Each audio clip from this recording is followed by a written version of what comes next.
Castillón Confidencial, de Albert Castillón. Bienvenidos, ¿cómo están? Gracias por estar ahí. Un abrazo inmenso a los seguidores, a los que se acaban de incorporar, a los suscriptores, a los que dan likes, a la gente que no se cree la versión oficial, a quien no traga información sino que la piensa, y a quien no soporta que le digan qué ha de pensar, comer, decir, ver y hacer. A esa gente libre de pensamiento a la que no la pueden doblegar, a esos leones dormidos, me dirijo. Un abrazo fuerte, amigos, amigas. 100 y pico mil seguidores que hemos de doblar en poco tiempo, que el enemigo está rearmándose en las trincheras. Bueno, hoy les contaremos muchas cosas. La primera de ellas, y es una pura mención, el 20 de agosto, este programa les anunció una primicia, y era que había un plan para derrocar a Sánchez a través de una moción de censura. Bien, 20 de agosto, nos llamaron de todo, locos, no sabéis, es imposible. Bueno, a día de hoy ese plan lo está contando Antena 3 Televisión, que acaba de fichar, curiosamente, Espejo Público, a Nicolás Redondo Terreros. Y la primera pregunta ¿es cierto que va a encabezar una moción de censura? Me alegra que Antena 3, ahora que ya no estoy en ese programa, me siga escuchando. Lo agradezco. Y muchos más, gente muy bien informada, como Enric Juliana, de La Vanguardia, publica en Twitter: creo que Redondo se ofrece para encabezar moción de censura con inmediata convocatoria de elecciones. Bueno, me alegra que lo que empieza con humildad en un espacio libre como este, y niegan todos llamando descerebrado, al final resulta que pueda que sí. Ya nos ofreció Mariano Gomá ayer mucha más información, y hoy tendremos algo más que contarles. Esperando como agua de mayo la moción de censura, porque lo decía el otro día un periodista: o acabamos con Sánchez o Sánchez acaba con este país, no tengan duda, pero acabar absolutamente, ¿eh? Estamos viviendo una dictadura encubierta, llámenle ustedes de la manera que quieran. Y saben lo peor, con un grupo de votantes del PSOE que esto lo contó Rosa Díez en un tuit, dice: si colocan a una cabra de candidata, la votarán igual, porque la cosa es que no gane Vox y el PP.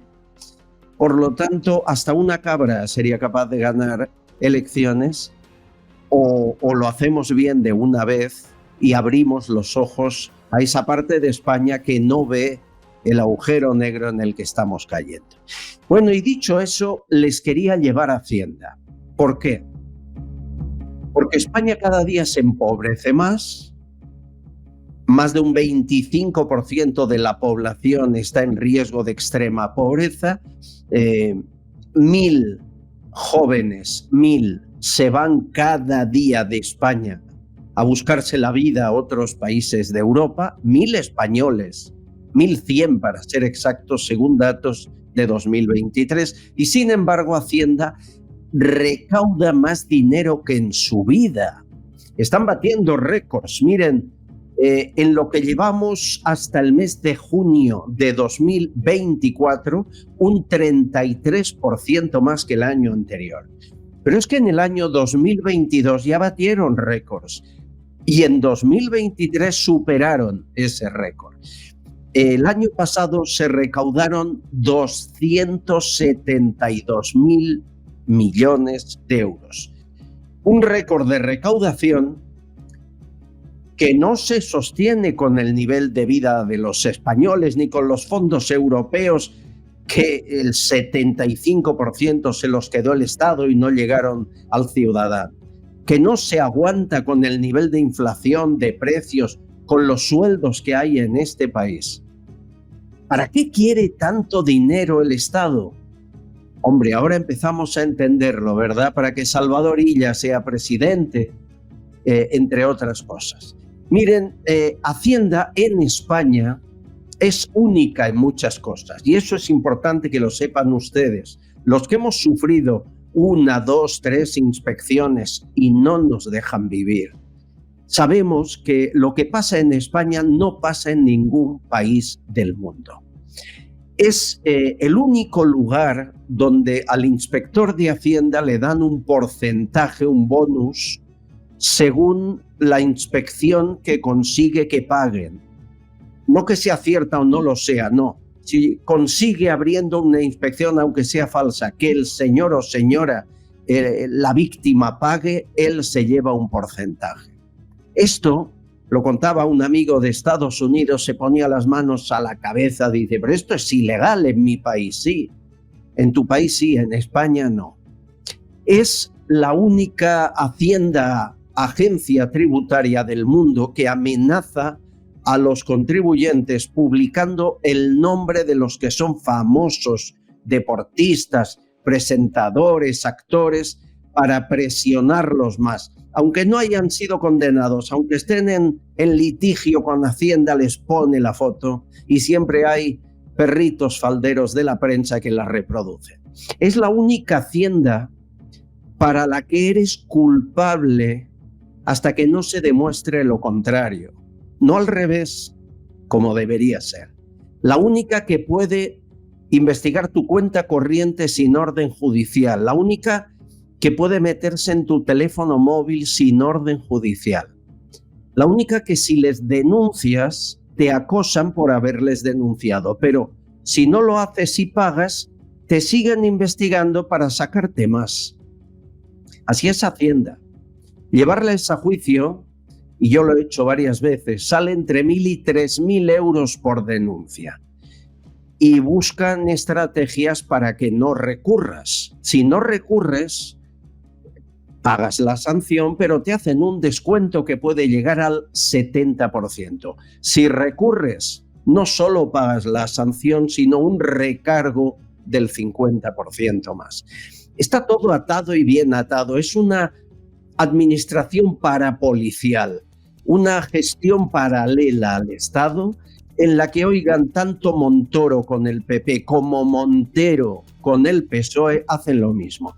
Y hablando de Cristóbal Montoro, demostramos que los ministros de Hacienda a veces están rozando la delincuencia. Cristóbal Montoro tenía y tiene una oficina para asesoramiento fiscal. Claro, que el que de pronto es ministro, antes asesore, luego asesore y en medio entre y salga del ministerio es sospechoso, ¿no? Es casi decir, yo que he sido cliente de tu oficina no me puedes multar porque te doy dinero por el otro lado, que es feo. Bien, pues esto lo publicó ABC y ¿qué pasó? Pues que acosaron al compañero de ABC hasta las últimas consecuencias. El jefe de investigación de ABC nos lo contaba. Desde luego buscaban lo que fuera. No solo me inspeccionaban fiscalmente si yo estaba tributando bien los impuestos, sino también miraron mi patrimonio y a ver si había algún aumento de patrimonio que podría ser espurio. Y reconocen que no, que el patrimonio nunca se ha registrado ningún aumento no justificado. O sea, aquí va más allá de una inspección fiscal. Y de hecho el informe comienza con un gráfico de colorines, que es toda mi familia. Empiezan por mí y empiezan a sacar relaciones, y entonces van a mis hermanos, a mi madre, a mi padre, que falleció en 1999, van a la herencia de mi padre, aparece mi mujer, aparece mi hija que tenía 3 años y medio, aparece ahí con nombre y apellidos, aparecen mis suegros y aparece, como bien decías, la abuela de mi mujer, que es una señora que tiene 89 años, que vive de una pensión de viudedad y que no tiene patrimonio más allá de una vivienda comprada hace más de 50 años. Y aparecen luego identificados todos esos contribuyentes con su DNI para hacer lo que denominan un mapa fiscal. Ese acoso que sufrió Javier Chicote lo he sufrido y lo sufro yo. Y mucha gente. Este país que jamás investigó fiscalmente a los Pujol, que cree que el hermano de Sánchez puede cobrar de España y tributar en Portugal y no ha abierto nunca una investigación ni lo hará. persigue, acosa de forma ilegal a un montón de gente, periodistas, políticos, que no son de su cuerda. Es otra manera de acabar con nosotros, de intentar callarnos si no puede por las armas, que es lo que haría si estuviera en Venezuela, por el bolsillo, pero callarnos en definitiva. Esta es la hacienda pública, señores, la que bate récords, sí, de recaudación, la que tiene a la Montero, pero Montoro era igual o peor, en su cúspide. María Jesús Montero, con ese pasado tan limpio, ¿verdad? Gestora de los ERE de Andalucía, consejera en los ERE, y ahí va dando lecciones. Amigos, bienvenidos a un país, lo he dicho al principio, que está en una dictadura, pero no se ha enterado. Empezamos. Castellón Confidencial, de Albert Castillón. Con Teletaxi llegar a tu destino es más fácil que nunca. Marca el 91 371 21 31 o escríbenos por WhatsApp a este número. Teletaxi te ofrece precios cerrados y transparentes para que viajes con tranquilidad y sin preocupaciones. O si quieres, descárgate nuestra aplicación Pide Taxi para pedir tu taxi de manera rápida y sencilla. Teletaxi es tu mejor opción en cada viaje.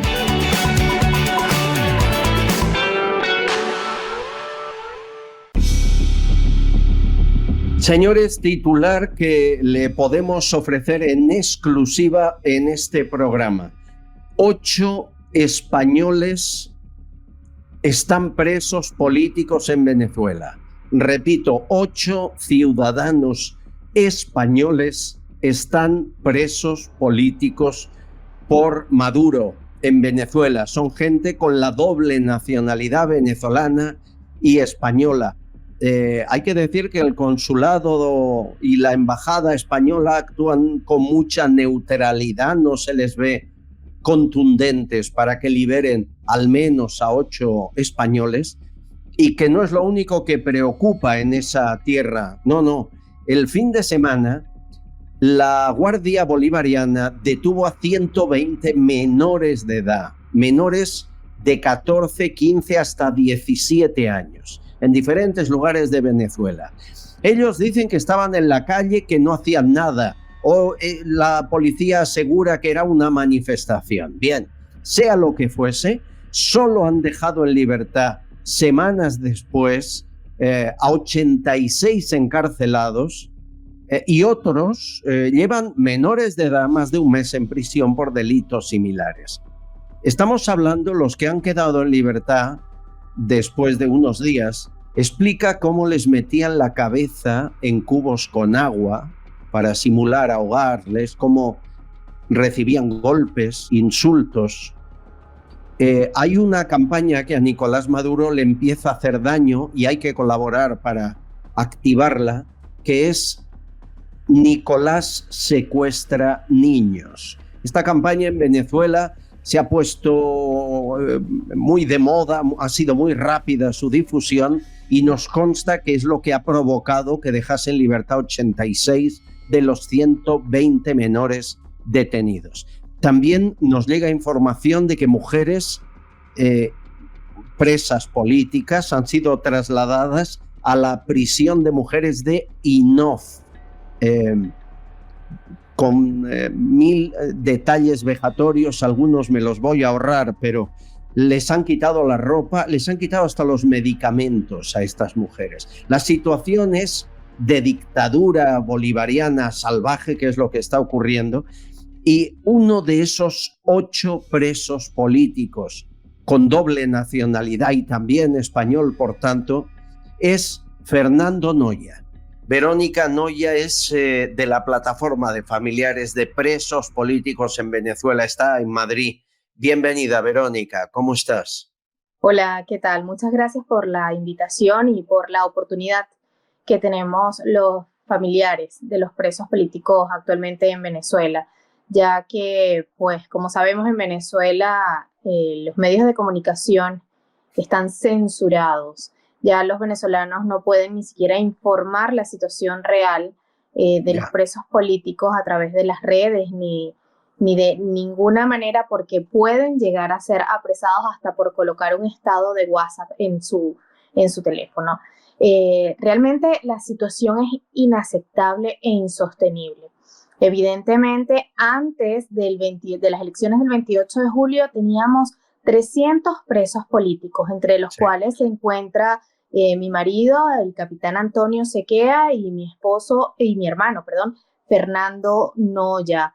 Posterior a las elecciones comenzó una represión brutal contra todos los que decidieron salir a defender el voto y a protestar frente a un evidente fraude electoral.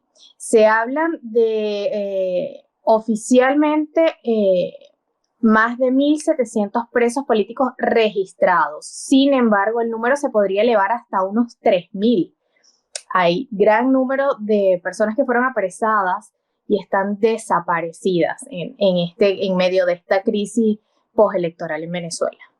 Hemos visto imágenes de patrullas nocturnas que salen a cazar, a buscar disidentes o familiares, a buscar a miembros de las mesas electorales. Me dicen que cuando hay un opositor en Venezuela que no lo encuentran, no lo pueden capturar, capturan a un hijo o a un hermano y le torturan, haciendo además que lo sepa, que le llegue un vídeo, un audio, algo al familiar para que se entregue, haciendo puro chantaje. ¿Eso existe?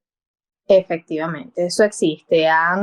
Hay varios videos que corren actualmente en las redes de esas situaciones. Ya no es solamente que se está violando el debido proceso porque no envían ninguna solicitud de aprehensión, sino que los van a buscar en medio de las noches a los opositores a sus casas. Y, correcto, si no está la persona porque ha logrado huir o porque no estaba, se llevan a cualquier familiar detenido para presionarlo y se pueda entregar a las autoridades del régimen. Es una situación que es muy difícil de entender en España y sobre todo de contarla realmente como es, porque la mayoría de medios lo evitan, no lo dicen. Por ejemplo, me aseguran algunos familiares de gente que está en prisión, no sé si le ha pasado a usted, que reciben una llamada según la cual torturarán al familiar preso a no ser que paguen una cantidad. ¿A quién hay que pagar? A esos mismos personeros que tiene el régimen. Ellos se han dedicado a utilizar esas estrategias para presionar a la familia, para intentar obtener algún tipo de beneficio económico sin importarle el dolor ni el sufrimiento de las familias ni del preso político.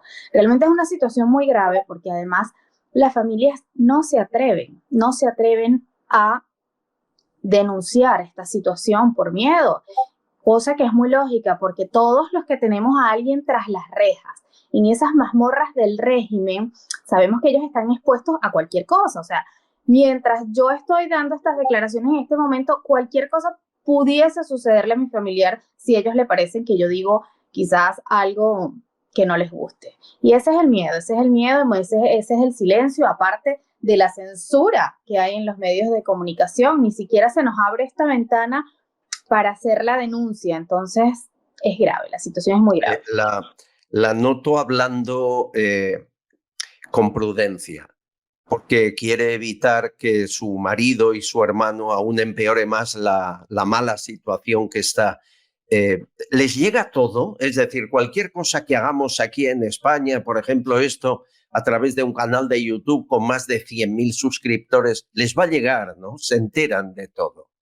Se enteran de todo. Eso es así. Cualquier denuncia que uno haga, ellos sienten la presión. En este momento yo creo que a veces hay que ser prudente, pero dejar el miedo. No podemos tener miedo, porque el mundo tiene que darse cuenta de lo que está pasando. Es una situación muy grave para todos los presos políticos de Venezuela, tantos los que estaban antes de las elecciones como para los que están ahora luego de este periodo postelectoral, ¿no? Yeah. Hay muchos desaparecidos aún y la gente tiene miedo y nos ha pasado, o sea, mis familiares, tanto mi marido como mi hermano han sido víctimas de desapariciones forzadas por ciertos periodos de tiempo durante 4 años. Entonces, es delicado, pero no podemos callar. No podemos callar, tenemos que denunciarlo y que el mundo entero lo sepa y los gobiernos nos apoyen con esta presión, ¿no?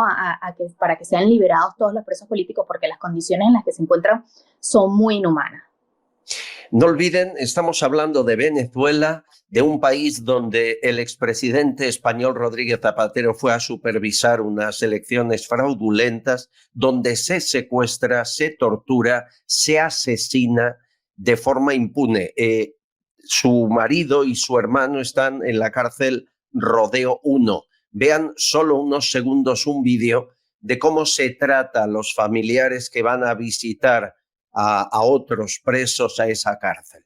Familiares relatan que al momento de las visitas son degradados, sometiéndose a desnudez para poder ver a sus familiares. Al momento de la visita son encapuchados por funcionarios, hasta llegar al espacio en el que por 10 o 12 minutos les permiten encontrarse con sus familiares, porque si dices algo con lo que no están de acuerdo los funcionarios del terror, la visita es suspendida. Esto, Verónica, es humillación. Se les humilla a las familias de forma innecesaria. ¿Es habitual cuando se trata de presos políticos? Yo creo que sí, que en la mayoría de los casos de los presos políticos, todos los familiares, como usted lo comenta, sufren humillaciones y vejaciones iguales que ellos, ¿no? En el caso del Rodeo 1, donde es el nuevo centro de torturas, ellos estuvieron anteriormente en el Helicoide, que es como un icono donde están todos, la mayoría de los presos políticos. Ahora crearon este nuevo centro de tortura.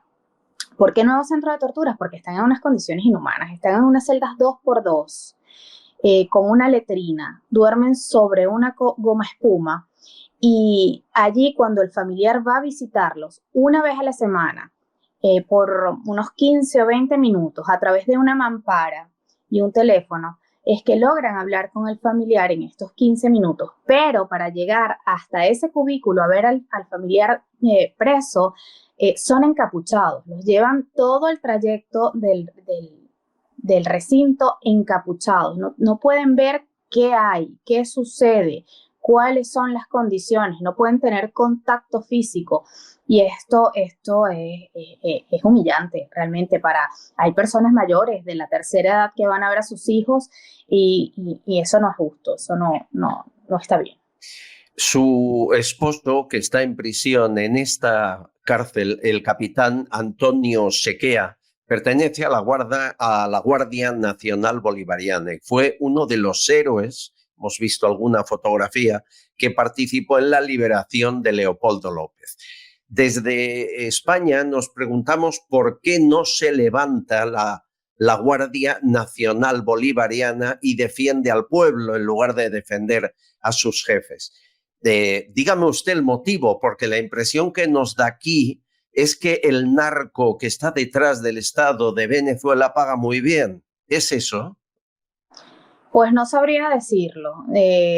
La verdad no lo sé. Es muy lamentable que los organismos de seguridad y la Guardia Nacional no den un paso al frente como lo hizo mi esposo.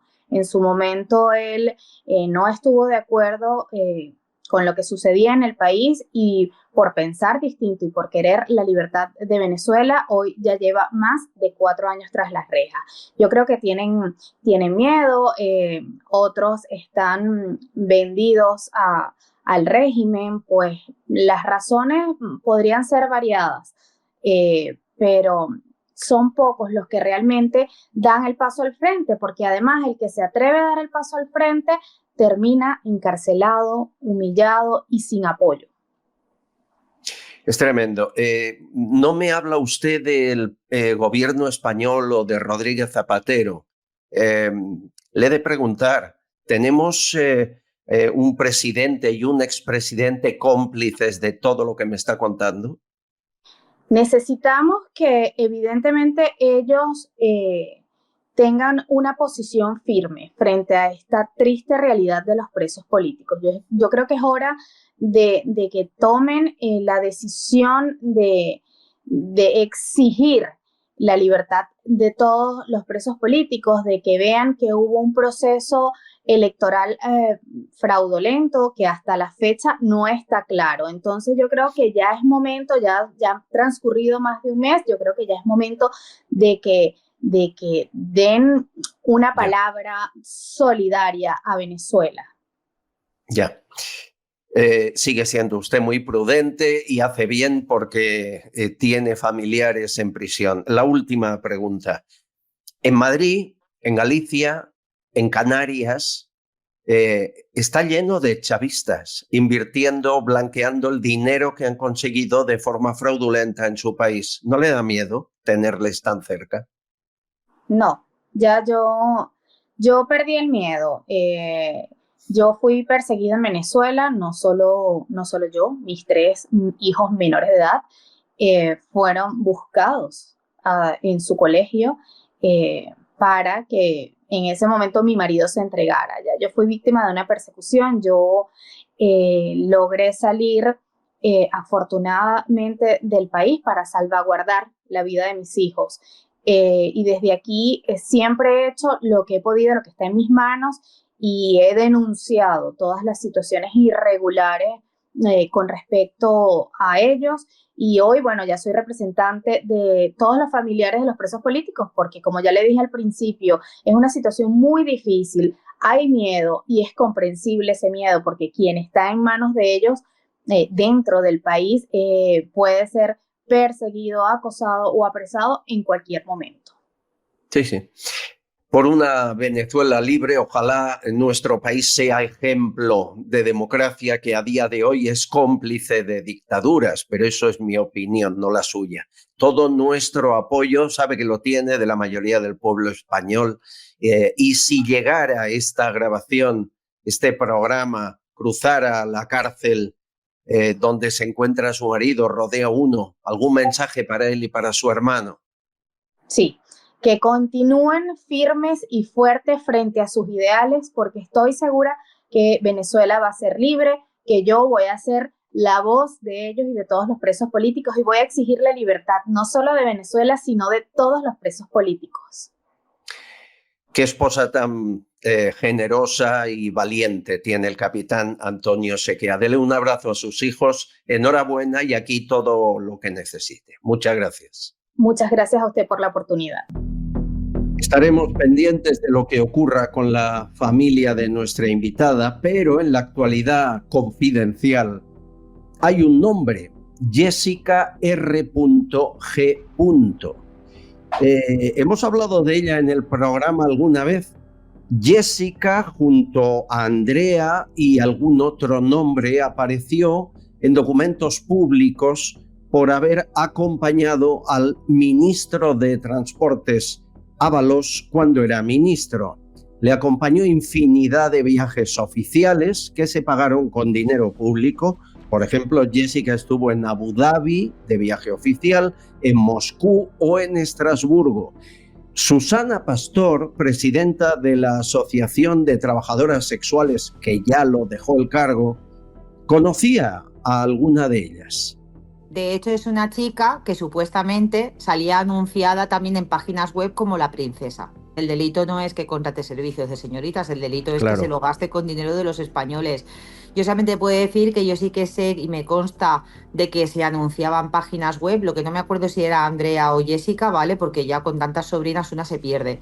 Pero sí que sé que constaba en páginas web donde se anunciaban trabajadoras sexuales, que aparecía en páginas como por ejemplo una que se llamaba Slumi, y aparecía el número de teléfono y el nombre de ella, y que se ofrecía a señores solventes y maduros. Con tantas sobrinas de Ábalos uno se pierde, tiene razón Susana Pastor. Bueno, ¿cuál es la noticia que publica Teresa Gómez, compañera amiga en The Objective? Que Jessica durante al menos año y medio fue contratada por el Ministerio de Ábalos. No basta con viajar con él en viaje oficial, no basta con pues hacer vida de pareja, llevarla a cenar, a comer, pasear, de compras. Oiga, y cada uno en la vida privada hace lo que quiere y contrata lo que quiere. Ahí no nos van a ver nunca acusando con la moralina. No, no somos así. Pero contratarla a dedo para ocupar un cargo y pagarle dinero con mis impuestos, ahí duele más. Esta tal Jessica es una chica que entonces tenía 29 años y estudiaba odontología. Inició su relación con Ábalos, siendo Ábalos ministro de Transportes, y la contrató inmediatamente al empezar la relación. El contrato se hizo a través de la empresa pública INECO, que depende expresamente del Ministerio de Transportes, y la colocaron como auxiliar administrativa. Empezó en septiembre del 19, terminó el contrato en febrero de 2021. ¿Por qué auxiliar administrativa? Lo desconocemos, porque no tiene, al menos que acredite, ningún conocimiento para esa función. Era solo estudiante de odontología. La pregunta es evidente y se la ha hecho The Objective y se la hacemos nosotros al señor Ábalos. ¿A todas las amigas las contrató con cargo público a costa del presupuesto del Estado? ¿Hemos de pagar no solo su fiesta, sino algo más con dinero público? ¿Pueden hacer algo pagando ustedes de su bolsillo con su sueldo de ministro, que ya es bastante abultado?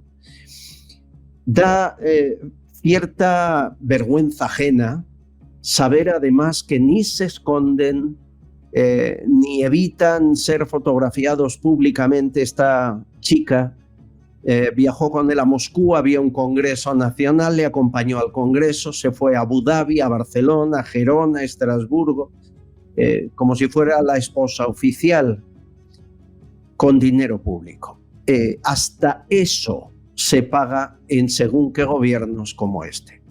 Esperamos investigación que revise facturas, que vea cuánto se gastó, cómo y por qué, y sobre todo a quién quitó un puesto de trabajo legal esta tal Jessica R.G. por ser pareja de Ábalos. Hay un hombre que fue senador, que es asesor de gobiernos y siempre tiene buena información. Hace unos análisis, prácticamente son fotografías de cómo es la situación real de España más allá de lo que cuentan los grandes medios. Y siempre que está unos minutos con nosotros aprendemos. Mi querido Fran Carrillo, ¿cómo estás? ¿Qué tal? ¿Qué tal, Albert? Muy buenas. Muchas gracias por tus palabras. El día que necesite un biógrafo o una geógrafo, te lo voy a encargar a ti, porque con esas presentaciones... Ay, la verdad, porque aquí hay dos realidades, la que nos cuentan cada día los grandes medios y correcto, la real, que es la que tú cuentas, ¿no? Bueno, yo intento, aparte de contar información, analizar la situación tal como yo la veo y también en función de los movimientos y estrategias que existen. Desgraciadamente para hoy, para los que siempre nos ha gustado el periodismo, somos periodistas y nos hemos dedicado a la información o a la comunicación como profesión, hoy los medios, pues lo que informan hay que cogerlo con pinzas. No recuerdo quién dijo aquello de el problema del mundo actual es que si no consumes medios de comunicación tradicionales no estás informado, pero si lo consumes estás mal informado. Con lo cual, claro, ¿cuál es la alternativa? Pues ir a plataformas o a canales como este a escuchar otra versión, que no es ni la oficial ni la real, es otra versión, es tu verdad, es mi verdad, es nuestra verdad frente a la de los medios tradicionales, porque si hay algo que tenemos claro es que ni tú ni yo recibimos subvención. No, esa es la gran ventaja. Aquí no esperamos nada a cambio de lo que contamos. ¿Estamos en los últimos coletazos de Sánchez? Nunca hay que decir eso, tratándose de Sánchez. Hemos vivido una legislatura que vaya para 6 años. Y yo no sé cuántas veces hemos dicho esta frase, ¿no? Sí. Que poco le queda a Sánchez. Ya en la siguiente Sánchez saldrá. Sánchez está acabado. La legislatura se acaba. Elecciones anticipadas. Y pasa un político, pasa otro líder, o una oposición, otra oposición. Un partido desaparece, otro nace. Pero el que se mantiene ahí siempre es Sánchez. Con lo cual, yo no me aventuraría a decir algo teniendo en cuenta que su única misión, su único compromiso y su único valor es el de la permanencia y resistencia en el poder. Es decir, él no está ahí para gobernar, no está ahí para solucionar los problemas ciudadanos, no está ahí para gestionar, está ahí para mantener el poder y todo lo que ello conlleva. Con lo cual, como yo ya expliqué varias veces, como tiene a la mitad de los medios comprados y a la mitad del país comprado y a base de subsidios, de ayudas, de subvenciones, de pagos, que hacen que proteja toda esa capa de corrupción que ha generado, pues cada vez va a ser más complicado sacarle del poder. Y cuanto más resortes tenga judiciales, mediáticos, policiales y políticos, pues esta pregunta ya ni siquiera será posible, porque es que no se va a ir nunca. Es decir, esto es una cadena. Año que pasa en Moncloa, año en el que compra más medios, busca más chiringuitos para colocar gente. Estamos ahora escuchando que va a contratar a 250.000 mauritanos. Es un poco eso, ¿no?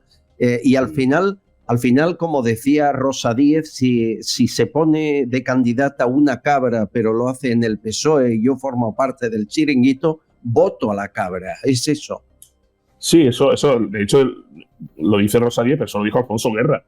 Que el PSOE es un partido tan fuerte que si pusiéramos a una cabra de candidata, la gente votaría al Partido Socialista. Lo dijo hasta un propio socialista. Es decir, el PSOE, que pudo haber sido, digamos, un eslabón socialdemócrata importante a principios de los 80, derivó lo que siempre conocíamos, que es el partido que ha tenido la mejor propaganda y el mejor marketing de la historia del siglo XX en España y en Europa, con los peores resultados. Es decir, es un partido que vive por y para el mantenimiento de las siglas, de la supervivencia del partido. No les lleva a otra cosa.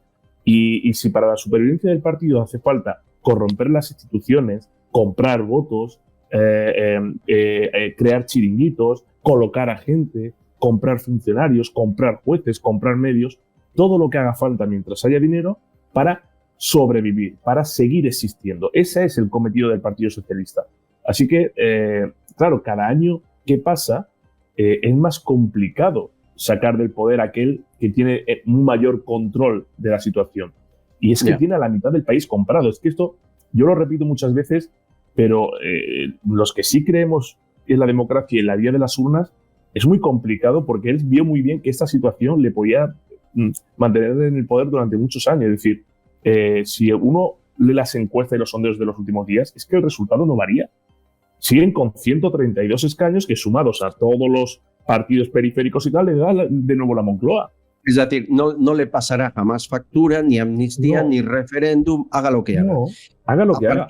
A partir de ahí, a esto ya no le podemos llamar democracia entonces, ¿no? No, hace mucho tiempo que no lo es. De hecho, dudo mucho que lo sea stricto sensu. Es decir, democracia en aquel pueblo, su única responsabilidad es votar cada 4 años. Democracia cuando los intereses de la ciudadanía ya ni siquiera se deciden en España, sino que la deciden 4 eurócratas que desde Bruselas te dice, o no te dicen, te obligan a que tus costumbres las cambies, que destruye tu ganadería, que destruye tu agricultura, que destruye tu industria, en el que hacen negocio con las placas solares, las energías renovables, en el que hay una corrupción sistémica por parte de gobiernos extranjeros de la Unión Europea y la que España es una mera comparsa de los intereses de Alemania o Francia y Marruecos, por supuesto. A partir de ahí, ¿qué poder ciudadano tenemos? Ninguno. El ir a una urna y decir, bueno, ahora queremos cambiar el gobierno. Ya, pero es que esto ya mismo se va a convertir en lo que ha pasado en Venezuela, en que las urnas van a ser la excusa que tienen los autócratas para justificar que no son autócratas, para justificar que no son dictadores. Es que mirad cómo pongo las urnas, ya, pero si por alguna razón pierden, ya se inventará la excusa para no haber perdido, porque no convocan elecciones para perderlas. Es la capa, la cortina que utilizan para justificar que no son unos dictadores cuando lo son. Y este es el camino que vamos. Pero es que en este país está feo decir que vamos a acabar como Cuba y Venezuela, porque, bueno, si no te llaman tremendista, catastrofista, los mismos que están todo el día con el catastrofismo climático, el catastrofismo tal, te llaman catastrofistas si tú le dices que vamos a acabar como Venezuela. Bueno, pues sigamos así. Hemos avanzado algunos pasos. En este programa tenemos una lucha hace 2 años para que sea más transparente las convocatorias electorales. No se entiende, por ejemplo, en las europeas, que voten a Puigdemont miles de personas en urnas de toda España. Sabemos que es falso y se ha aceptado como cierto, los votos se han dado como buenos. Y Eduardo, que es informático y oyente, deja un mensaje interesante después de escuchar nuestra charla con María, esposa de un alto cargo de Indra, cuyo marido en aquel momento le confesó que había un algoritmo para mover un poco las elecciones a merced. Claro. Y le dio los resultados una semana antes de que fuesen oficiales y eran los mismos. Escuchamos a Eduardo, me parece muy interesante, ya veréis. Yo soy un informático no reconocido como el señor Araujo, pero yo llevo toda mi vida en la informática. Y os puedo contar la historia del algoritmo famoso de Indra. Esto se resuelve, se hace con 7 instrucciones bien puestas en el sitio adecuado. Se manipula lo que se quiera en un programa informático. Esto lo puede hacer un chaval que tenga 15 días de experiencia de primero de informática. Y esto lleva funcionando muchos años porque tengo bastante, digamos, contactos con informáticos, lógicamente, y me dicen que lo de Indra no tiene solución. Esto tenía que ser un organismo completamente particular e independiente y contratado para un fin determinado. Indra, empresa participada por el grupo Prisa, que recibe dinero público y que parece que estos chanchullos no se hacen ahora, no, llevan 15, 20 años haciéndose. Y cuando denunciamos estos hechos, a mí me sorprende, Carrillo, que ni Vox pide que se investiguen. Y se lo he preguntado a algún alto cargo de Vox, dice, no, es que aún no lo vemos claro, me echan balones fuera. ¿Qué pasa, que no interesa? Bueno, y que al final no va a llevar para ningún lado. Hay que recordar que en este país UPyD se arruinó llevando a los tribunales a corruptos y luego los españoles le dieron la espalda a UPyD en las urnas, quiero decir, y se arruinó pagando de su propio bolsillo todas las denuncias que hubo con caso Caja Madrid, etcétera, todos los que habían robado. Y los españoles agradecieron eso, no, le enviaron a casa. Entonces, es un país muy desagradecido. Los españoles somos muy desagradecidos porque en el fondo no luchamos contra la corrupción, no protegemos la corrupción, no nos da vergüenza la corrupción porque todos somos en parte, en mayor o menor medida, corruptos o admitimos la corruptela. Solo luchamos para ver quién es mejor corrupto o si este es un corrupto de los míos o de los contrarios. Vamos a ver, cuando Zapatero en las últimas elecciones de 2023, a una semana de los comicios, cuando todos los sondeos daban, o la mayoría de ellos, una mayoría absoluta, Partido Popular y Vox, y Zapatero llegó en un meeting, creo que fue en Galicia, y dijo, tranquilos que habrá una sorpresa, o tranquilos que habrá sorpresa. La gente dijo, bueno, esto es porque hay que levantar la moral de la tropa, de las bases, para que salgan a votar. Oiga, este señor, que es asesor de un narcodictador y que sabe lo que es controlar unas elecciones y que llegó a unas elecciones de forma fraudulenta por un atentado terrorista y que luego lo intentó tapar y que intentó tapar que no se conociera la verdad de lo que había sucedido, ese señor sabe lo que hay detrás de Indra y sabe lo que hay detrás de cómo un gobierno puede controlar unas elecciones. No estaba hablando por alimentar a las bases socialistas, sabía lo que estaba diciendo. Yeah. Y yo dejar que un organismo que controla el gobierno, un gobierno especialista en asaltar empresas públicas y especialista en asaltar todo aquello que no es de su cuerda, creamos o confiemos en su transparencia, pues mire, podemos dudar de los resultados, pero cuando en San Fernando y en ciertas provincias de Andalucía la segunda fuerza de las europeas es Junts, yo permíteme que sospeche. Porque si la segunda fuerza es Junts en Mataró, pues te lo puedo creer. Pero que sea la segunda fuerza Junts en un municipio claro de Málaga o de Cádiz, pues no es creíble. Y no solo en Málaga, en muchos sitios de Madrid. Segunda fuerza. no es creíble. Lo grave no es que no sea creíble y que se sepa que fue un error o no, o una provocación. Lo grave es que luego nadie investigue y se considere válido, porque además Puigdemont cobra por voto emitido cuando saca representación. Claro. O sea, le han regalado unos miles de euros más a un prófugo. Es una cosa increíble. Es que eso cuesta mucho dinero, Albert. Cuando eso lo investigas, lo denuncias, no es solamente a Indra, es al gobierno, es al Estado. Eso requiere mucho dinero. Repito, hubo un partido como UPyD que se quedó sin fondos propios, denunciando, luchando y recurriendo la corrupción que había en España, y cuando se quedó sin nada los españoles le dijeron gracias y a su casa, ¿no? Y ahí no entro en estrategias políticas, errores políticos cometidos, ni siquiera las gracias. Entonces eso cuesta mucho. Entonces, ¿cuál es la labor? A mí lo que me extrañó fue que los medios no sospechosos de ser del gobierno, estar cercanos al gobierno, no sacaran más punta a eso, ¿no? Sí, yo vi informaciones de, oye, Puigdemont, el segundo más votado en tal municipio de Madrid, de Extremadura, de Andalucía, de Murcia. Y digo, y eso no conlleva una investigación. ¿Cómo puede ser que este señor, que es odiado en la España sensata, libre y constitucional por haber dado un golpe de Estado, sea la segunda fuerza en algunas mesas? Eso no da lugar a que yo mire, este sistema o está corrompido o es un sistema nefasto. O el sistema venezolano es más libre todavía que este. Entonces, pues no ha pasado nada y seguirá sin pasar nada. Entonces, ¿por qué? Y esto lo expliqué el otro día. ¿Por qué hay casi 1 millón de personas que votan al vice en las europeas? Porque están hartos de todo esto, del propio sistema. No es por el programa político ideológico de Alvise, que no lo tiene todavía. No es ni siquiera por su capacidad de denunciar a corruptos o sacar bien. No. Es por gente que está harta del sistema, incluyendo el sistema que se encarga de velar por la transparencia electoral.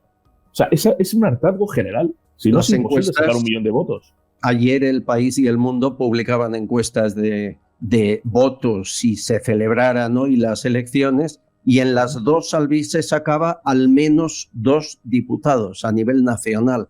Hablamos, según El Mundo, que le habría quitado la mayoría a Vox, unos 400.000 votos. Pero es el hartazgo, estoy contigo absolutamente. Alberto deja una reflexión y dice, a ver si Soros sigue siendo quien maneja los hilos. Escucha. En 2 ocasiones ya te has referido a los contactos de Sánchez con Soros. Incluso dijiste que en este verano uno de los vuelos a Nueva York pudo ser para reunirse con Soros. Bueno, yo quiero recordar que la primera visita que recibió como presidente del gobierno en la Moncloa fue a George Soros. Y quiero recordar también que eres muy amigo, bueno, en este ámbito, lo de hablar de amigos, bueno, pues, de Alexander Soros, que es el hijo. Su hijo. Y lo que pasa es que no terminas ahí de dar con la clave. ¿Dónde está la clave, Carrillo?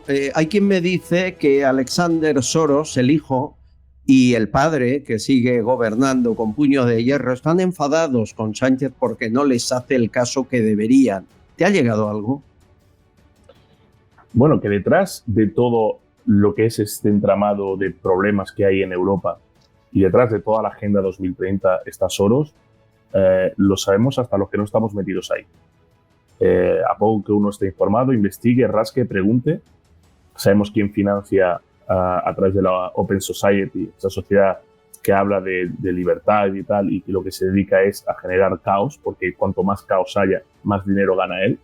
Es quien financia todas las ONGs taxistas que trafican con seres humanos y que van llevando migración ilegal e irregular a otros países, porque su idea es tener el día de mañana no solo mano de obra barata, sino gente que admita las nuevas costumbres que la Agenda 2030 está imponiendo. Yo te voy a contar 2 cosas, o 3, para que lo sepan los oyentes. Una, a Orbán se le criticó mucho cuando en el año 2016 leyó lo que era el Plan para Europa Plan Migratorio para Europa de Soros, escrito por el propio Soros. Se está cumpliendo paso a paso. 2. Hay una relación directa en esta política migratoria de África hacia Europa, financiada y patrocinada, entre otros, por Soros, Gates, y que tiene comprados a la mitad de los gobiernos de la Unión Europea y a la mitad de los eurodiputados en Bruselas, con esta obligación de cambiar nuestros hábitos de consumo, por ejemplo, de carne y empezar a comer insectos.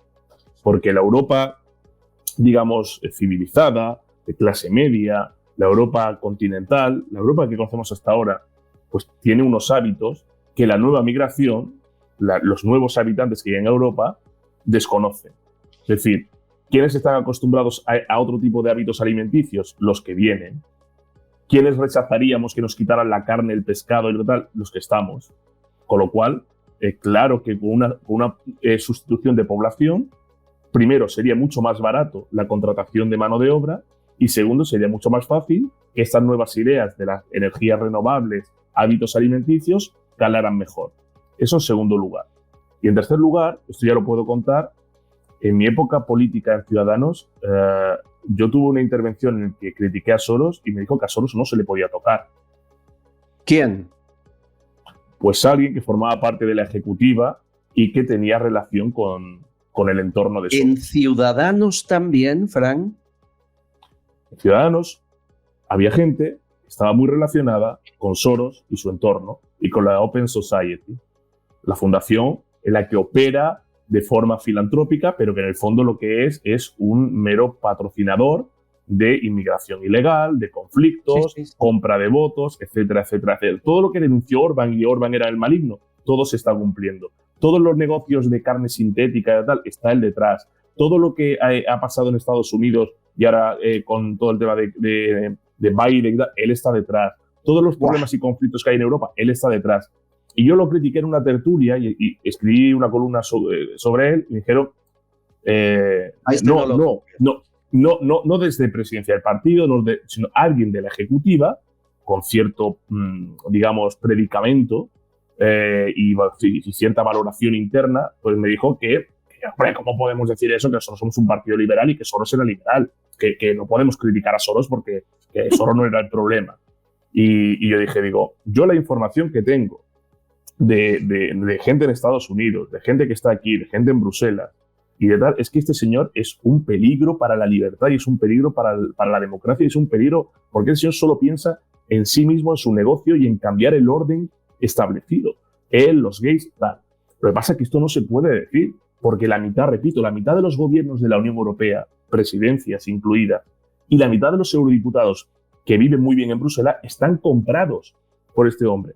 Si no se entiende al ver que cuando hay una inmigración ilegal descontrolada y una delincuencia tan notable en las calles, los gobiernos locales y autóctonos ordenen a su policía que protejan al delincuente y detengan al agredido, que es el ciudadano local. ¿En qué cabeza cabe eso? Pues si no hay nadie detrás que te esté financiando y patrocinando eso, no se entiende. Pues eso es lo que está sucediendo. Es decir, en Reino Unido, los gobiernos locales están deteniendo a las personas que se están manifestando contra la inmigración ilegal y no a aquel que comete el delito. Aquel que viola, aquel que roba, no. Entonces, se está cambiando a una Europa más islamizada y entonces los medios financiados por este señor y otros, ahora al 40% de Alemania que ha votado lo que ha votado, le llaman neonazis. ¿Tú crees que hay un 40% de neonazis en Alemania? Por favor. No. Bueno, pues eso es lo que tenemos. Entonces, ¿está detrás este señor? Nunca lo vamos a saber, no va a salir. Yo estos días debato con gente que yo tenía en consideración a nivel intelectual y cada vez le tengo menos. Dime alguno de los principios de la Agenda 2030 que sea malo. Digo, pero tú crees que van a poner ahí por escrito: queremos la pobreza mundial, queremos que la gente coma insectos, queremos que la gente... queremos el... No, te ponen principios buenistas, principios bonitos, de paz en la humanidad, que se acabe el hambre del mundo, que tal, un planeta mejor, claro, para que tragues. Y a través del miedo, pandemias, virus, quédate en casa, a través del miedo y del control poblacional y del control de la libertad individual, te van metiendo esa agenda poco a poco. Y vemos los campos agrícolas, es decir, nuestra despensa, lo que nos da de comer, lo vemos sustituidos por placas solares. Sí, sí. ¿Quién está detrás de los negocios de las placas solares? Esa sería una buena investigación, Albert. ¿Quiénes son los que están detrás del negocio de las placas solares? Y te darás cuenta de que hay muchos políticos conocidos. Y hemos entrevistado a muchos al respecto. El último, Cayetano Martínez de Irujo, buen amigo, que tuvo una batalla, porque además te expropian a la fuerza un campo para poner placas y te pagan por él lo que quieren por necesidad climática. Pero bueno, sobre lo que decías, tengo unas imágenes que Mar Vidal me hace llegar y que me escandalizan. Es Irlanda, donde la policía, ven a una mujer policía que va a buscar a un profesor que se ha negado a aceptar los planteamientos transgénero en su escuela y le ha dicho a sus alumnos pues, que un hombre es un hombre, una mujer es una mujer. ¿Qué les voy a contar? Bien, no lo encuentran en su casa, encuentran a su padre y ahí está dando explicaciones de mi hijo no está aquí, pero lo grave es que le vayan a buscar la policía por un comentario hecho en la escuela. Me parece de locos ya. Querido Esteban Ibarra, bienvenido, ¿cómo estás? Encantado, aquí estoy, escuchando con mucha atención. Presidente del Movimiento contra la Intolerancia. Es muy intolerante también querer imponer ideologías, ¿no? Totalmente. Yo creo que las ideologías son una cuestión particular. Hay gente que tiene ideología, otros tenemos ideales. No llegamos a plantearnos una construcción, no sé, suele ser asfixiante.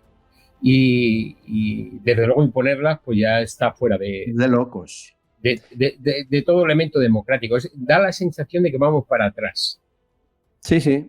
Te he visto estos días y me honra decirlo, verte defender a presos políticos en Venezuela, verte defender al resultado electoral.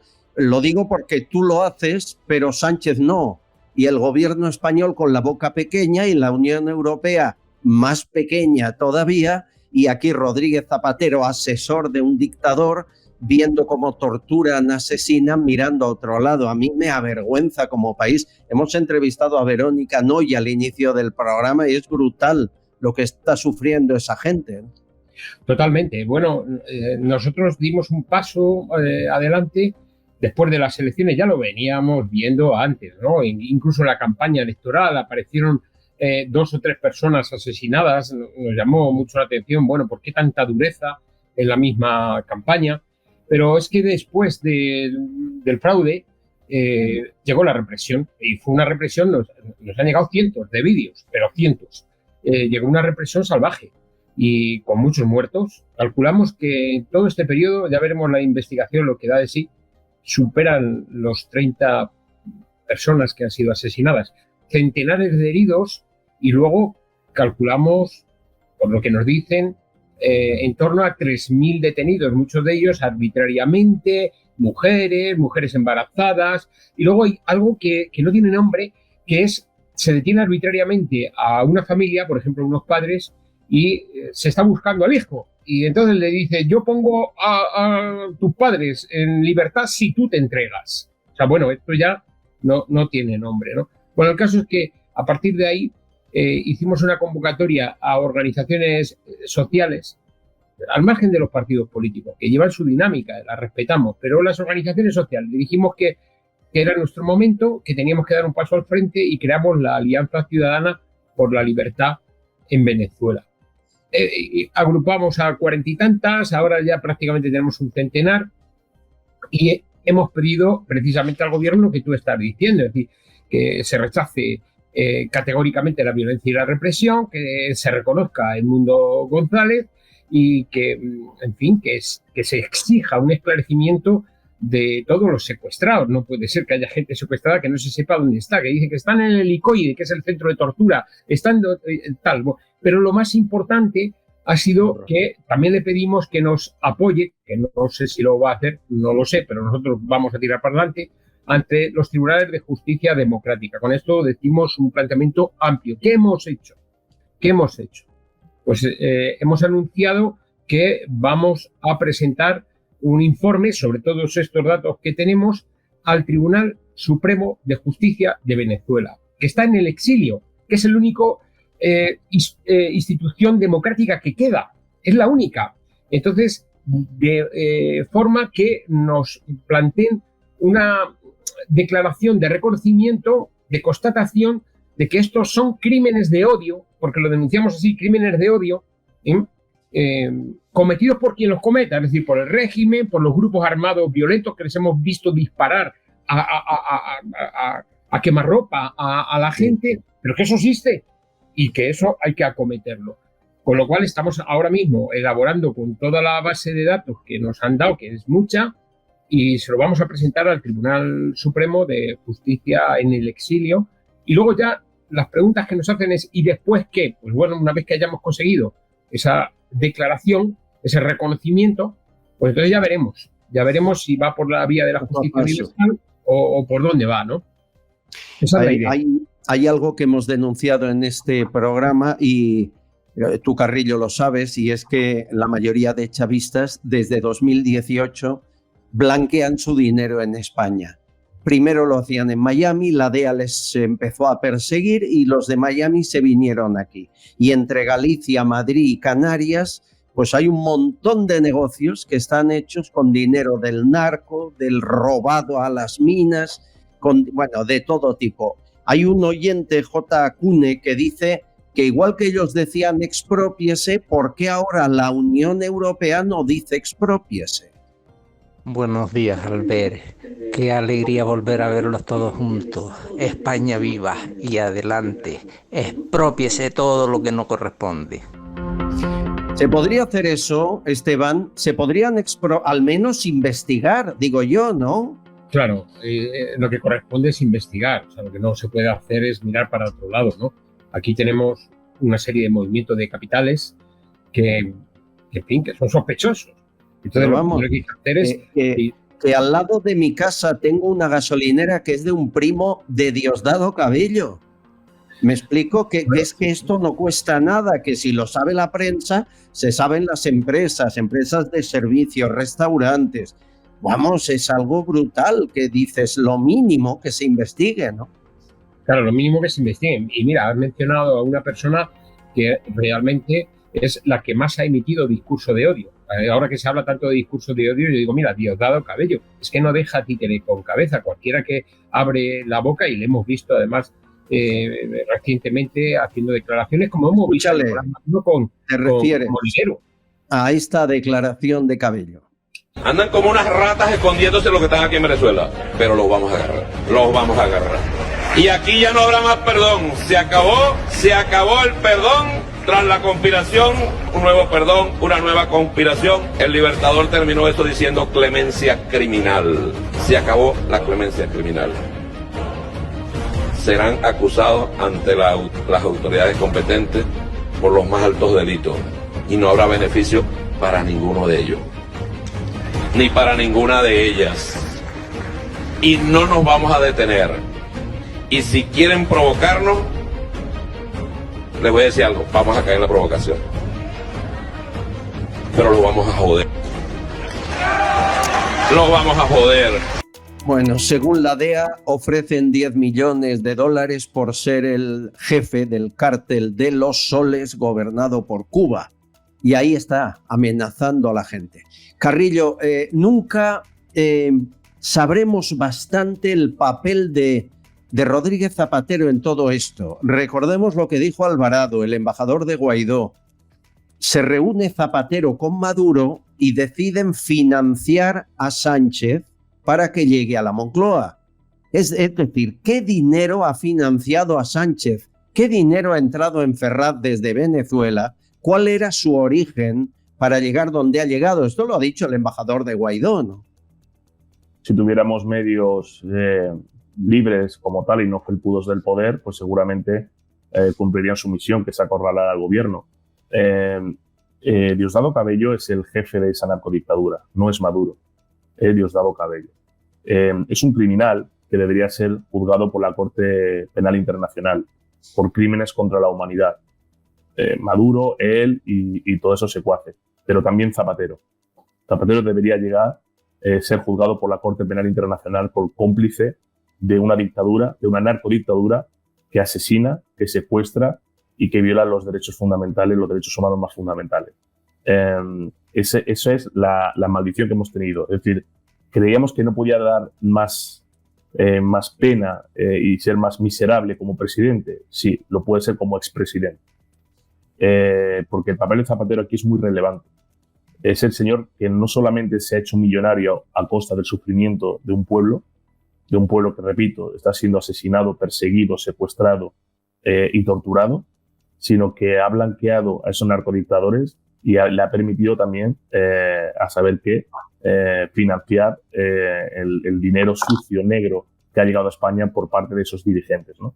Y bueno, hay otra persona como la torturadora del sí, que llegó a España y sin ningún problema pues pasó, se fue, y este es el cachondeo que tenemos. Es decir, somos una república bananera más, somos una república caribeña más, una autocracia más, porque tenemos las mismas prácticas de control del poder, las mismas prácticas del control de la información, las mismas prácticas de ataque a los jueces, la misma práctica de ataque a la prensa independiente, las mismas prácticas de ataque a la oposición, de silenciar a la oposición, de buenos contra malos, de la mitad del país contra la mitad del país, de insultar, menospreciar y etiquetar al que no piensa como yo. Las mismas prácticas que allí, pero ¿por qué? Porque Sánchez y Zapatero viven de aquello. El día que caiga Venezuela, que caiga Maduro y que caiga Diosdado Cabello, ese día te diré, Albert, que cae Sánchez. Porque toda la información que salga, ese día saldrá toda la información de lo corrupto que es este gobierno en relación con con la sintonía y las sinergias que tiene con aquella narcodictadura, ¿no? Pero repito, ¿qué estaría pasando si en este país un expresidente del Partido Popular o de otra formación estuviera siendo la mano derecha de un narcodictador asesino y un gobierno cómplice de una narcodictadura asesina? ¿Qué estaría pasando?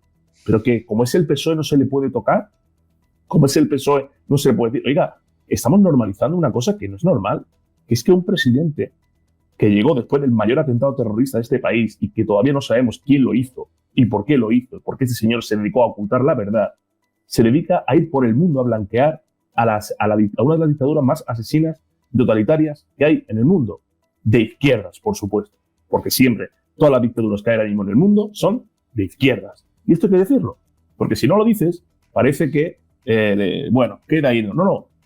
En el siglo XXI, las ideologías totalitarias, las ideologías liberticidas, los gobiernos autoritarios y los gobiernos que cercenan libertades individuales y derechos humanos son todos de izquierdas y de extrema izquierda. Así es. Esteban, tú fuiste un hombre de izquierdas que Franco encarceló en prisión. ¿Te duele escuchar esto? Hombre, sí me duele. Hombre, quizá yo corregiría a Frank. Hay dictaduras islamistas, ¿no? Que son terribles. Las islamistas. Esas no son de izquierda ni de derecha, Esteban. Son teocracias igual de dictaduras y sangrientas y igual de liberticidad. Pero esas no tienen ideología, es decir, no hablan de... Sí tiene, el islamismo es una ideología, pero... Bueno, pero es más, si la tuvieran, no sería el capitalismo, sería el socialismo. Bueno, sí, pero que yo no califico a Irán como una dictadura de izquierda, o sea, es una dictadura islamista. Lo que sí es verdad es que hay dictaduras izquierdistas y hay dictaduras islamistas, es así, dominantemente. Es decir, luego puede haber algún otro espacio. Pero en cuanto a la pregunta si me duele o no me duele, pues claro que me duele. Es más, yo el otro día cuando presentaba lo de la alianza, pues decía que viví el final del franquismo, los últimos años, y viví la transición. Fueron muy duros. Ahí hubo muertos, hubo disparos, hubo asesinatos de grupos parecidos a los que hay en Venezuela. Eran grupos armados violentos, iban de neonazis, pero estos los llaman los colectivos, pero en definitiva son iguales. Entonces, el tema es que en esa comparación, pues yo he visto mucho más dureza en Venezuela que incluso en el final del franquismo, en el tardofranquismo y en la transición. Entonces, cuando se quedaba la gente sorprendida, digo, no, pero es que es verdad, fue duro aquello, pero es que esto en un periodo muy corto hay que ver el aplastamiento que se ha hecho. Total. Había reuniones que eran más o menos semiclandestinas y tal. Bueno, la cuestión es que desde un punto de vista, digamos, progresista, esto no hay quien lo sufra, esto no hay quien lo soporte. O sea, un planteamiento ético, honrado, desde la perspectiva progresista de toda la vida, no la del siglo XXI y el wokismo que se lleva ahora. Bien apuntado. Es que una cosa es el progreso, que lo defendemos todo lo que estamos aquí, y otra cosa es ser progresista. Quiero decir... Claro, es que en esto quiero dar una clave. Mira, Fran, quiero dar una clave. Es progresista aquel que hace progresar los derechos humanos. Cuba no será nunca progresista. Nicaragua no será nunca progresista. Venezuela tampoco será progresista. China tampoco lo es. Donde no hacen progresar los derechos humanos, por mucho que se disfracen, no son progresistas. Correcto, Esteban. Y te añado una más. Ni la España actual tampoco. Porque España actual está en una crisis profunda, en una crisis ética. Tampoco, porque cuando tú haces una ley que desprotege a las mujeres más que las protege porque suelta violadores a la calle, tú no proteges los derechos humanos. Cuando tú haces una ley que indultas a golpistas y a personas que han dado un golpe de Estado a la ley y a la Constitución, tú no haces progresar los derechos humanos, involucionas, no eres progresista. Cuando tú haces una ley que protege al ocupa y no al propietario, que es el garante de esa propiedad, porque la propiedad privada es sagrada, tú no haces avanzar los derechos humanos, tú involucionas. Es decir, todos esos países que has dicho son perfectos, y yo añadiría España, porque hoy estamos más cerca, desgraciadamente, estamos más cerca de esas dictaduras autocráticas, de esas dictaduras liberticidas, de esas dictaduras contra los derechos humanos, que de países del occidente moderno que respetan las libertades, los derechos humanos y que avanzan hacia el progreso. Por eso digo siempre que hoy ser progresista es al progreso lo que ser carterista a la cartera. Bueno, para ser rigurosos con la terminología y las palabras, lo que habría que decir es que en España estamos viviendo una involución en materia de derechos humanos. ¿Entiendes? Entonces, bueno, ya veremos, porque hay mucha gente que hace progresar los derechos humanos, hay otros que lo hacen retrasar, y hay una lucha, hay un pulso importante. Claro. Y vamos a ver cuál es el resultado de ese pulso. Hombre, es muy grave, eso que ha dicho Esteban es muy importante, porque cuando juristas reconocidos dijeron en los años 90 en Venezuela está involucionando en los derechos humanos, la gente allí empezó a decir, gente que luego ha acabado en España, y a mí me lo han contado, te lo habrán contado a ti, a todos nosotros, tachaban de locos y de exagerados a quienes decían que esto no va a acabar como Cuba, hombre, que no, y decían, esto está involucionando en derechos humanos. Bueno, pues 30 años después no hay derechos humanos. No es que esté involucionando, es que no hay derechos humanos. Bien, pues cuando un país empieza a involucionar en derechos humanos, eso es una corriente que no se detiene, salvo que se saque del poder a los que han propiciado eso. Sí, fíjate, y estamos acabando, tengo mensajes y tengo una entrevista esperando, pero Pedro dice lo mismo que decían con Cuba y negaban que era una dictadura cuando cualquiera lo podía ver, no hacía falta nada más que visitar el país. ¿Sabéis lo que me preocupa? Que con lo que pasa en España o lo que ocurrió en 25 años en Venezuela, todos los organismos internacionales, los estados americanos, la ONU y aquí la Unión Europea, mirando a otro lado, beneficiándose, a ver, pero sí, vale, un dictador, pero ¿me facilitas petróleo a buen precio? Pues lo dejamos. No hay un control internacional que evite que esto vuelva a suceder. O lo que es lo mismo, aquí en España a Sánchez no lo parará Ursula von der Leyen, ¿verdad? Estamos de acuerdo que por ahí no vendrá. Querido Esteban Ibarra, es un gusto que tu conciencia siga limpia como en la posguerra. Un abrazo. Bueno, en la posguerra no, el posfranquismo. No sé quién está la guerra. Bueno, tienes una edad, ¿eh? Yo creo que hombre, las dos. Yo ya he hecho 70 años, ¿no? Me hacen muchos piropos y que no tal, pero desde los 15 luchando, 55 en primera línea, hay que aguantar. Cuídate mucho, compañero, un abrazo. Un abrazo. Fran Carrillo, eres un genio y tus comentarios nos enriquecen mucho. Gracias por tu tiempo, Fran. Un placer como siempre. Gracias a vosotros. Gracias, y a amigo. La ocupación es un problema. Escuchen a esta mujer. Hay un pueblecito de Teruel, Mora de Rubielos, ¿vale?, que hoy va a ser ocupado. Bueno, un hotel va a ser ocupado por 150 sin papeles. Es un pueblecito de 1.200 habitantes y no hay trabajo. Entonces yo no sé, esta gente los han metido allí en un hotel. Es un pueblo muy bonito, de los que me gustan a mí, de estos medievales. 150, imagínate, 150 tíos ahí, todos cachas. Y es un pueblo donde no hay trabajo y es un pueblo de gente mayor, casi todo. En verano sí que es verdad que hay mucho turista, pero en invierno la verdad es que yo estuve ayer allí porque se hizo como una pequeña manifestación con los de Vox para impedir de que, como en Calamocha iban a poner no sé cuántas gente de esas sin papeles y el alcalde de allí dijo que no y no han entrado.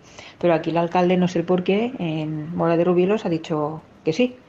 La cosa está que son 150 personas, que no hay trabajo y a ver cómo se mantiene esa gente y luego esa gente cómo va a salir por el pueblo, gente mayor, chicas jovencitas, no sé.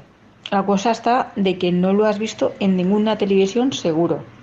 Si pones en Google te saldrá. Increíble, gracias por la información, amiga. Tengo muchos. Ignacio, el Papa Francisco dice algo curioso de la inmigración. El Papa Francisco acaba de pontificar que rechazar inmigrantes irregulares es pecado grave. Pero ¿cuántos hay tras los altos muros del Estado del Vaticano? Estado que está en la ONU, pero que no ha firmado la Declaración Universal de los Derechos Humanos. A ver si predicamos con el ejemplo. Estoy contigo, que se los lleve, ¿no?, el Papa Francisco. La que me gusta es Meloni. Mientras aquí Sánchez decía, ofrecemos 250.000 puestos de trabajo a mauritanos, Meloni dijo esto. Y también quiero mandar un mensaje claro a quienes quieren entrar ilegalmente en Italia. No conviene confiar en los traficantes de seres humanos porque os pedirán mucho dinero y os meterán en pateras que no están preparadas para realizar ese viaje. Y en cualquier caso, si entráis ilegalmente en Italia, seréis detenidos y repatriados. Nuestra situación no permite hacer ninguna otra cosa. A los italianos les quiero decir que no hemos cambiado de idea. Llevará tiempo, mucho trabajo, paciencia, determinación, pero no hemos cambiado. Trabajamos a diario para mantener las promesas que os hicimos en todos los ámbitos, incluido el de restablecer la legalidad y evitar la inmigración ilegal. Por cierto, que después de las promesas de Sánchez, 3 mauritanos montaron un motín en el aeropuerto de Barajas en las últimas horas, se escaparon, intentaron salir de las instalaciones, la policía les detuvo, algún policía resultó herido. Mauritanos los 3. Eso es efecto llamada, ¿cómo le llamamos a eso, Sánchez? Bueno, más, por cierto, luego les cuento una locura, pero antes, Ángel nos pone como ejemplo Portugal a la hora de tratar la ocupación de viviendas. Hace poco estuve en la parte del Alentejo, que es una zona de Portugal preciosa y de verdad una gastronomía bárbara. Y me di cuenta que las casas no tenían rejas. Pregunté y allí automáticamente, como te ocupen la casa, viene la policía y te saca a palo y vas al talego. Después, también es un país serio porque partidos como Bildu, independentistas catalanes, vascos, estas extremas izquierdas que hay, que esto no lo entiende ni el Kiki, son automáticamente ilegalizados porque tienen que respetar la Constitución portuguesa. Tenemos que aprender mucho de Portugal. Estoy de acuerdo, amigo. Soy de los que me iré a vivir a Portugal a la mínima que pueda. Íñigo de Bilbao dice, ¿es cierto que han robado en el coche del Lehendakari vasco? Sí, el coche oficial del Lehendakari vasco, aparcado junto al puente de Portugalete, y le han abierto el maletero y se han llevado 3 mochilas cargadas con chalecos antibalas, munición, vehículo oficial del nuevo Lehendakari Manol Pradales, a las 10:30 de la mañana. Enhorabuena a la Archaina. A ver si van a buscar a Puigdemont, que al paso que van tampoco le van a pillar, seguro. Bueno, y luego una fotografía desde Fuerteventura que me envía Roberto. Dice, esta es la playa donde antes iba yo por ahí. Escuchen. Buenos días, Albert. Te envío la foto, que es en Fuerteventura. He estado con mi familia, mi mujer y mi hija. Y hace 3 años estuve también en esa misma playa. Y el vuelo, la diferencia de hace 3 años ahora, ha subido 1.000 euros. Ya sé yo la diferencia, quién ha ido a parar. Muchas gracias y felicidades por los 100.000 suscriptores y a por más. Gracias, amigo. Bueno, tenemos una entrevista. Hace días que venimos con una información desde el 20 de agosto que vamos ampliando gotita a gotita, día a día, con testigos, con opiniones distintas. El posible golpe, moción de censura para cargarse a Sánchez del gobierno, con la colaboración de gente del PSOE. Tenemos novedades, nos la cuenta un invitado en un minuto. Estás escuchando Castellón Confidencial. Papá, ¿por qué bebes Vichy catalán? ¿Cómo que por qué bebo Vichy catalán? ¿Pero tú no sabes que a todo el mundo le gusta? Mira, ¿te has fijado en los cantantes? Siempre piden uno al salir al escenario. Ahora mismo personas de todo el planeta están pidiendo Vichy catalán. Y bueno, los influencers son todos fans del Vichy. Si hasta existe un emoticono, la gente lo pide siempre que hay que celebrar algo. Por eso a los deportistas cuando llegan a la meta se los dan de 2 en 2. Hay quien pide Vichy catalán debajo del agua. Bueno, hasta en la luna lo piden. ¿Qué? ¿Quieres probarlo? Vichy catalán. Cuando algo es genuino, se hace universal. Se lo contamos al principio del programa. Sobre el 20 de agosto lanzamos algo que nos llegó y es un plan, decía yo, plan secreto, que dices. Mucha gente me escribía, decía, hombre, ya deja de ser secreto. A ver, cuando yo lo cuento por aquí estoy más que seguro de que el gobierno ya lo conoce y no solo él, ¿no? Cuando nos llega a nosotros, muchas veces es precisamente el rebote de alguien cercano al gobierno. El plan era una moción de censura contra Sánchez en la que se unía PP, PSOE, parte del PSOE y Vox en puntos concretos suficientes para sacar a Sánchez de Moncloa, con Nicolás Redondo Terreros, con Ana Pastor, como nombres que aparecían en esa moción. Eso que muchos aceptaron y otros no, posteriormente Mariano Gomá, presidente de Foro España, reconocía haber tenido contactos al respecto en este programa y aseguraba que empezó en la Fundación Fernando de los Ríos, que el plan salió de ahí, esa fundación socialista.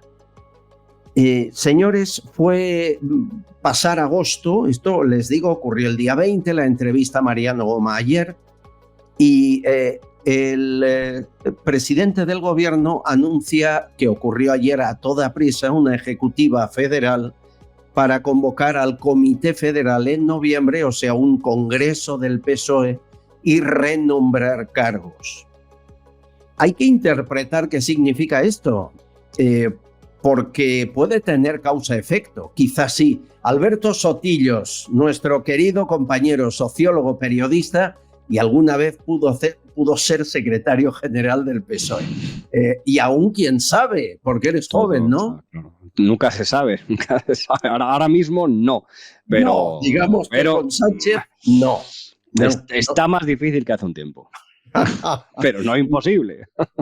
Oye, ¿cómo está tu padre, Eduardo Sotillos? Dale un abrazo. Bien, bien, de lo suyo esas cosas, pero bueno, haciendo lo que se puede, se lo doy. ¿Hay relación causa-efecto entre el rum de una moción desde dentro con apoyo de socialistas a esa moción y esta llamada a filas de Sánchez?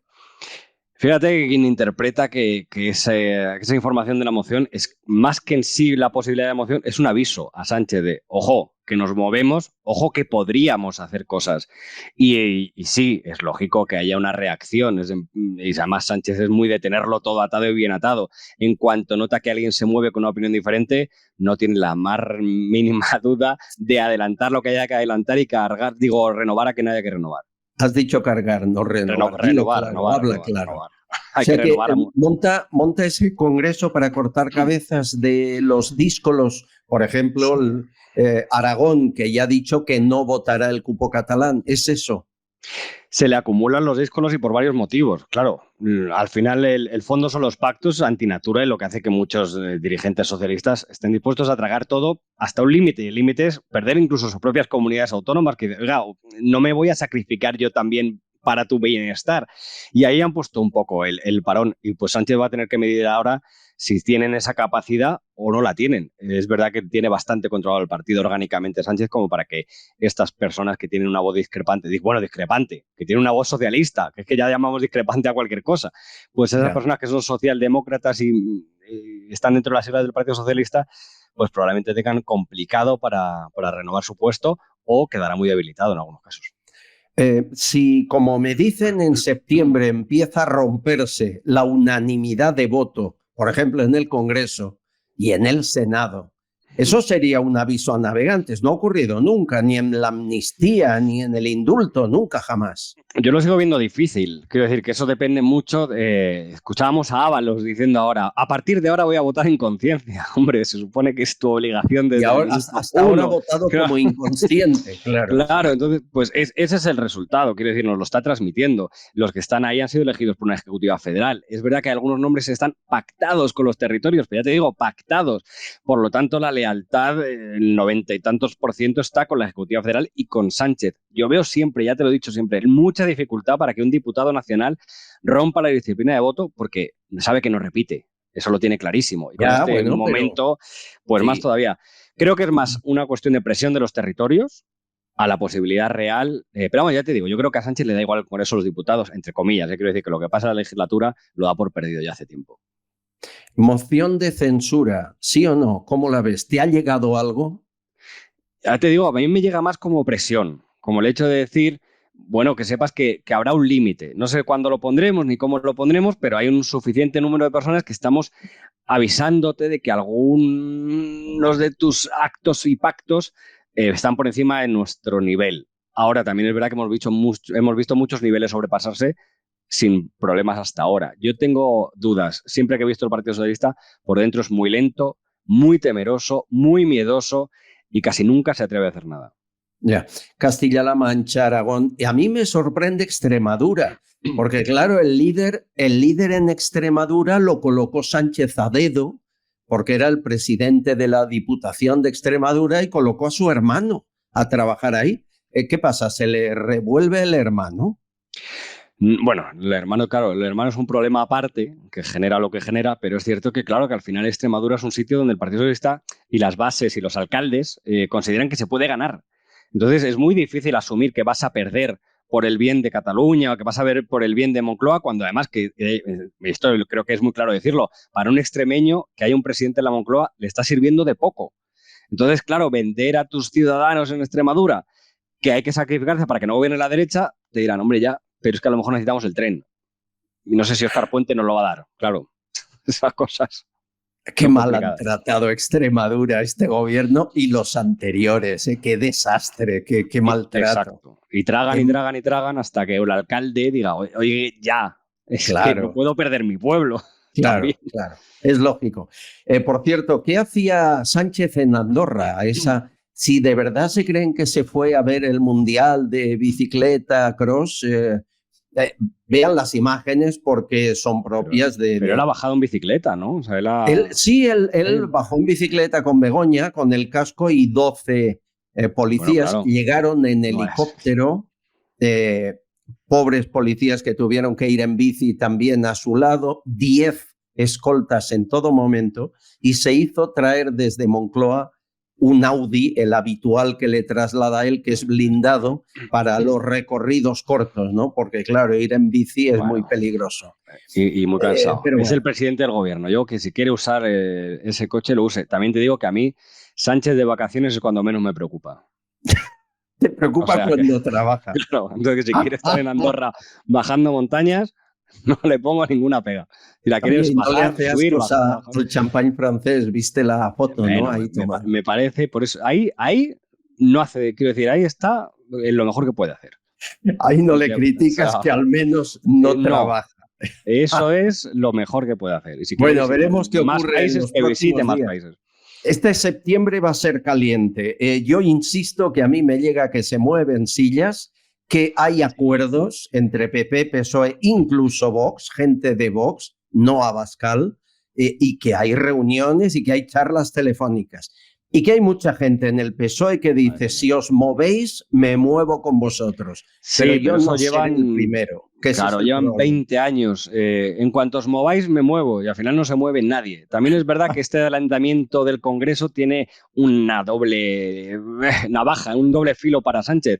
Si los consigue laminar a todos, pues quedan laminados. Pero si alguno medio sobrevive o se revuelve, pienso en lugares como Madrid, pues eso puede generar también una pequeña chispa que a lo mejor enciende un fuego. Pero ya te digo, casi nunca, yo creo que no he visto en mi vida el Partido Socialista reaccionar a esas amenazas, porque siempre, como tú has bien dicho la frase, en cuanto alguien se mueva, yo te sigo. Pero es que ahí no se mueve nadie. Querido Alberto Sotillos, un gusto hablar contigo. Un abrazo fuerte, compañero. Un placer, que vaya muy bien. Gracias. Castillón Confidencial, de Albert Castillón.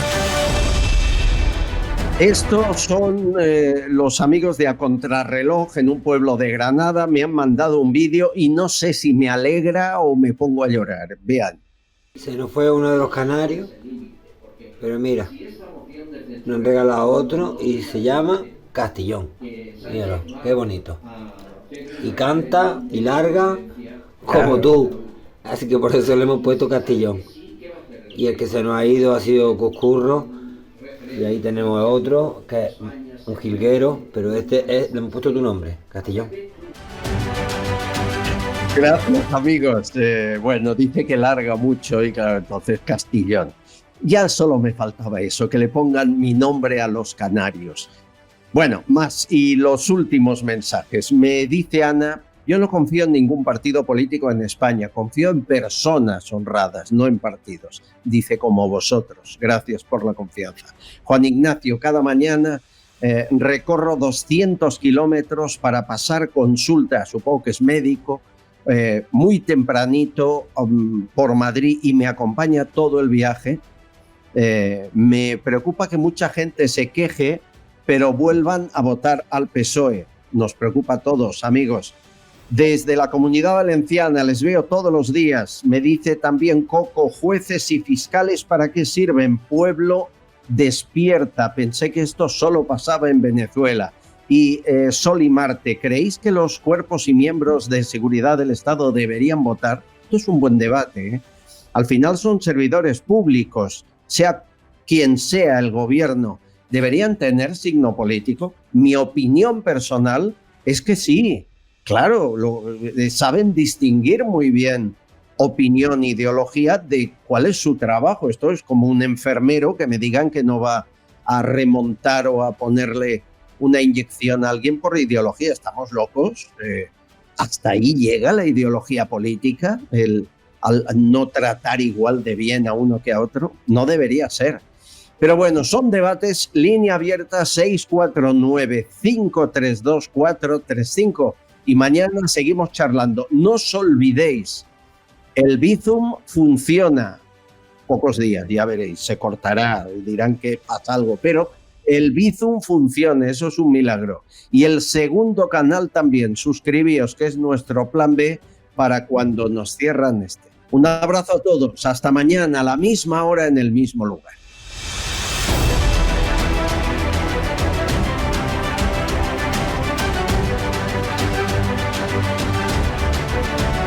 Castillón Confidencial, de Albert Castillón.